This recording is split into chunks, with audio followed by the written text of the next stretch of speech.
No. Here are some laws that pertain to the Seder, the ceremony of the Passover night, from a little book, Pesach, Passover.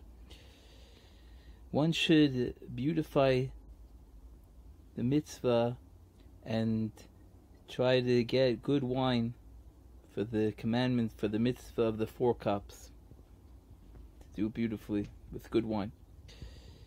For the first dipping, which is called karpas, the custom is to take petrozilia. It's like parsley. And it's better to take celery, and the best is to take tsnon, which I think is radish. My custom is to take parsley, I think, with a little piece of potato, but maybe some celery. And the thing is, you only take a little bite. You don't take a full size, which would necessitate after blessing. So you just need one little bite, some parsley, celery, or radish, and you have to clean it well from bugs. For maror, for the bitter herbs, the custom is to take tamcha, which is it's like chrein, which is ground horseradish. And it's better to take chasa, which is like romaine lettuce, which has some bitterness to it.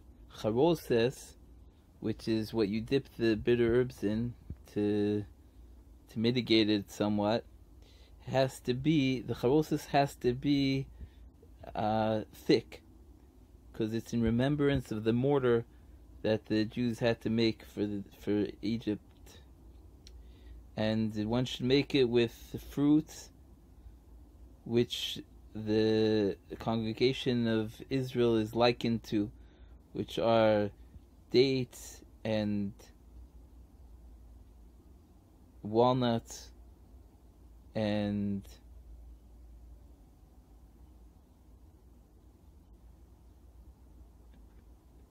figs and pomegranates and apples and almonds.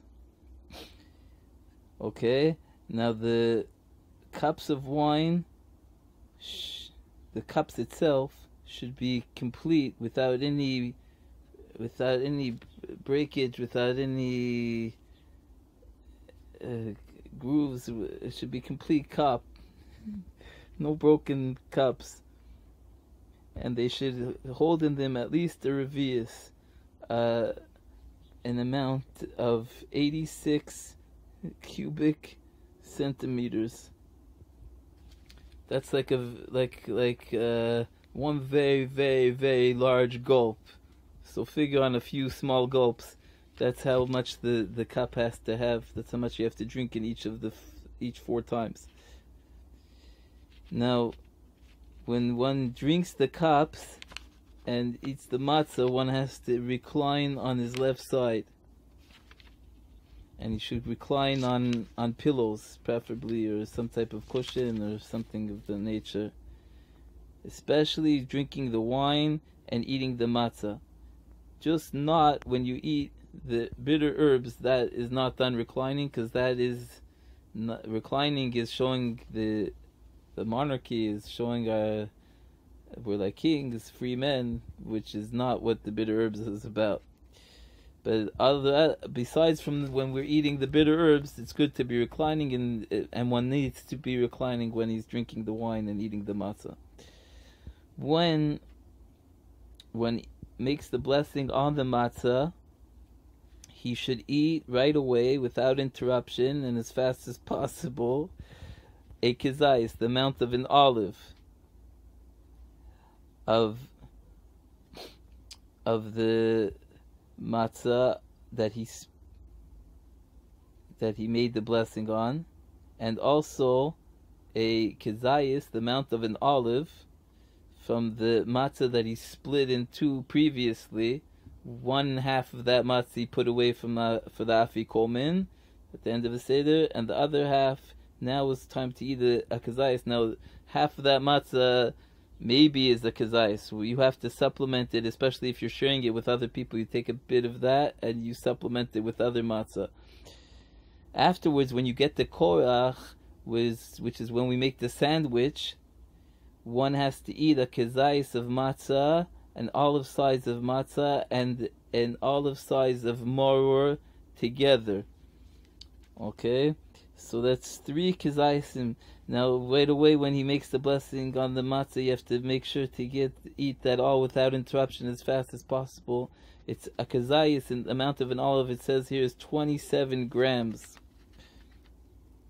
So you have to do that as fast as possible without interruption. So that's altogether 3 kazaisim, 3 times 27 grams of matzah. Afterwards, one says, Avadim ayinu, we were slaves. And it is proper, it's correct, to explain this to the household, the words of the Haggadah, in a language that they understand. And if one himself doesn't understand the Hebrew, the holy tongue, he should at least say it directly from the Haggadah, and he should preferably say it with some type of explanation, with some type of translation.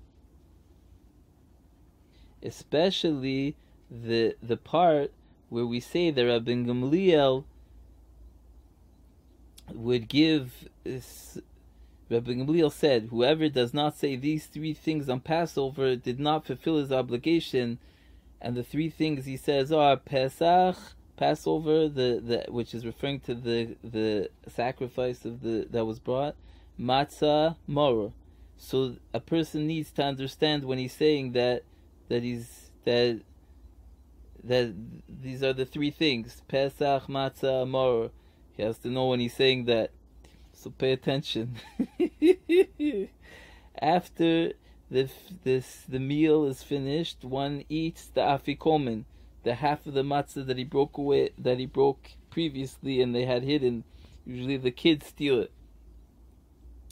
So the eating of the afikomen is in remembrance of the sacrifice of the Paschal lamb of the Pesach, which was eaten afterwards. The law is that the Pesach was eaten on satiation. That means they didn't begin eating the Pesach until they were already kind of full from other food. So that's why we're eating the afikomen in remembrance to the Pesach after we eat the full meal. And it is appropriate to eat 2 zaysim, 2 olive sizes, 2 times 27 grams. So one takes a bit of the original afikomen and supplements it with other matzah to get that full amount. One of the olive sizes, one of the 27 grams of matzah is in remembrance of the Pesach, the offering that was brought for the Pesach, and one is in remembrance of the mitzvah of the matzah, which was eaten with the Pesach. When they used to bring the offering of Pesach, the mitzvah was to eat the Pesach with matzah. So here we're eating the afikomen in remembrance of the Pesach, and once we're remembering the Pesach, we're remembering it by eating it with the matzah. So we're eating 2 times the matzah, one in remembrance of the Pesach, one in remembrance of the matzah that was eaten with the Pesach.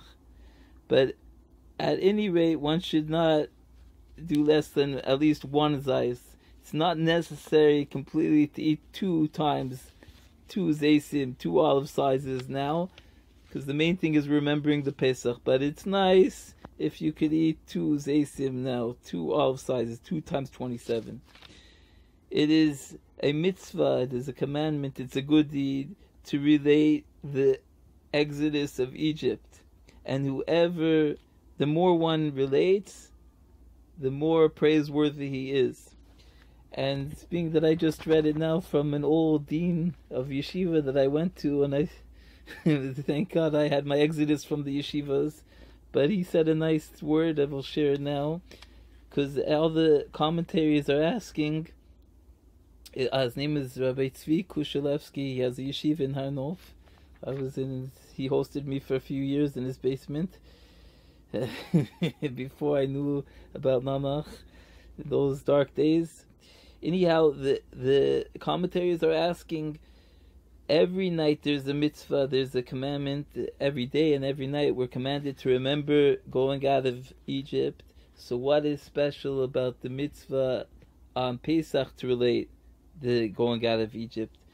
And everyone's pointing out that there's a special way that we have to do it on Pesach. We have to tell it to someone else, and it's done through question and answer, and there's certain details that one has to provide about the matzah and so forth. But he's asking, but what's the deal? Fine, you show me the